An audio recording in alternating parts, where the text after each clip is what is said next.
guys, it's Debbie with Debbie J's Crafting Corner. Today we're actually going to be using a couple of the things from a couple of different design teams to make a really cute card. First off, I'm using one of the die sets from Scrappy Tales that you saw not too long ago when I made a pop-up card, so you can check out that video here.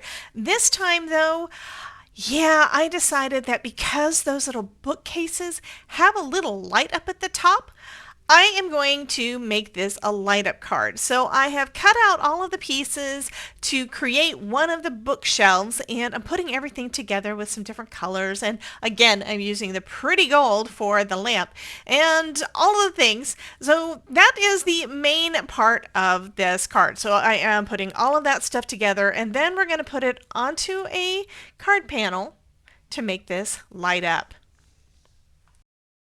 So we've got the bookshelves and we've got a backing piece for the bookshelves. So what I'm doing is I'm taking a pencil and drawing a little dot behind where my light is so that I can position my lights just the way I want them. So I'm just using a pencil for that. No one's actually going to notice. Then I decided, you know what? I'm going to also mark up around the light because I want the light to kind of shine down. Yeah, I've got a couple of things in mind. So now I'm going to go ahead and just poke a hole through the dot that I drew that's at the bottom of the light where the light would be shining, and that's where we're going to start off with. Then I decided, you know what, I want this to be a little bit bigger, so I'm using the middle size teardrop that's in the Stamp and Die set from Pear Blossom Press to cut out a little aperture there to let a little bit more light shine through. And of course I have to test to make sure everything is lined up and it looks like it's going to be perfect. So I'm going to run this through our die cutting machine and then we can move to the next step. Now, like all of the lights that you're going to see, let's say in a library, yeah, the light is not going to be bold and bright and intense. We want it to be a little bit diffused, and I wanted it to be a little bit yellow. So I took a little scrap of vellum, cut it out just the right size to go behind that little hole, colored it up in yellow, and I'm just going to adhere that right behind that little circle, or rather right behind that teardrop. That is going to diffuse the light and make it shine through as a yellow light, so that's going to be awesome. Next, I'm taking one of our one lights. Now, the one lights are one of the easiest ways to add a light to your card. It's basically a mini flashlight. So I'm going to position that behind the light. I have to test everything, you know it. So you can see the light shines through perfectly, and it is going to be blocked a little bit by the lamp. Now I need to adhere everything down. I chose some blue striped pattern paper that I think looks a little bit like wallpaper to be for my background, and I need to decide where I want to put my button. Now the way that this is going to work, I'm going to have the button off to the side with that one light right behind the lamp so that I know where to put the rest of it. I used a pencil on that background just to mark it. Then I decided, you know what, I think I need another hole. So the way this is going to work, I know I keep saying that, the little mechanism, our little flashlight, is going to be on the back of this panel, but now I want to make sure I've got plenty of light coming through both layers of the cardstock. So now I need to use that same little die and cut a hole in the same spot that I'm going to be placing my bookshelf on the card. Now, this would have worked better if I planned it better before I started putting everything together, but this was just a playtime. I was excited about this die set, thought it would work wonderfully with the Pear Blossom Press lights, so I just started playing, didn't even have the audio on, so yeah, I'm doing a voiceover for this one, which you guys don't really hear me do very often.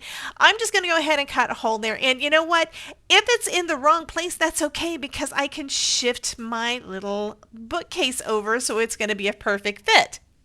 Now we do need to make sure we have a place to tell the person to press in order to make it light up. So I'm just using some suede shoes and the press here stamp from that stamp set and just put that on the front of my card, right where that light's going to go. So now I can light up my light behind the card and I can adhere that in place using some double-sided adhesive.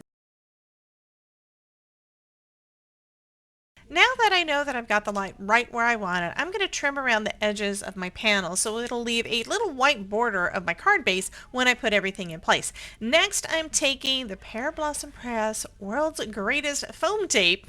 Love this stuff. Using that to adhere everything together and give that little bit of height that I need to make sure that it's level basically with my little mechanism. Now, Amanda at Pear Blossom Press designed this perfectly. This tape is some of the best stuff that I found. I can't wait to get some more.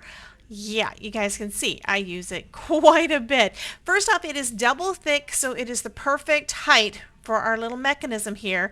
Second, it has really, really easy release paper on the back. And third, and most important, the stuff is repositionable. Yes, repositionable for 30 minutes. So if you mess up, like I tend to do, you can take everything back off without worrying about ripping your paper. Okay, let's go ahead and put together a little seed. So I'm going to add some glue to the back of my bookcases and put it down onto that blue frame. And while we're doing that, let me ask you something. Have you guys tried out any of the Pear Blossom Press lights, and do you have any pictures of your projects? Once you've done one, you can't help but take a picture because they are so darn pretty, and I would love, love, love to see what you make. So please let me know. Also, is this a kind of video that you like to watch? I would love to know that too, so be sure to leave me a comment down below. Okay, now that we've got those two pieces together, I'm adding some more glue to the back of my bookcase, and I'm going to position it right over the little teardrop that we cut in this back panel. Now, one reason I'm doing that is I want to make sure everything is lined up perfect before I put it on my card base. For the sentiment, I'm using another stamp from Scrappy Tales. This one says, "Wishing you a year of happy endings," all part of her spring collection, and I think that is perfect to go with that little bookcase. Anyway, I'm using that on the front of the card as my sentiment, and then I'll put everything onto the card base. Okay, I know I was already harping about the foam tape, but did you see how easy all of those, all that release paper came off of it? I absolutely love this stuff. And also, if I happen to put it on, yeah, on my card a little crooked, it's okay because I can just lift it up. It's not going to damage the cardstock at all, and reposition it for a half hour after I put everything down the first time. Yay, love it. Anyway, it lights up perfect, and I think this turned out super, super cute. So thank you guys for dropping in. You guys have a wonderful day, and I will catch you in the next video. Bye, guys.